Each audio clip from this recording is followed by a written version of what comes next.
Hello everyone and welcome back to another video from Wake&Tech. In this video, I'm going to show you how to log into your MetaMask wallet account using your secret recovery phrase. So let's get started right away. First of all, open up the MetaMask wallet application on your device. And when you open it up, you will see the Get Started button. Go ahead and tap on this button and you will now see the Import Using Secret Recovery Phrase button. Tap on this option in order to log into your existing wallet or recover your old one.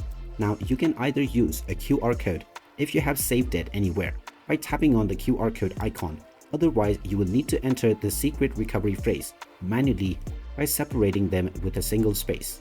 After entering your recovery phrase carefully, make sure that all of them are correct and then type in your desired new password within the new password section.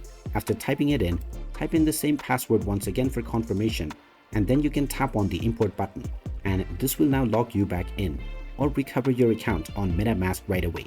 Tap on the Done button and you will be taken back into your homepage, and all of your previous funds will be returned as well.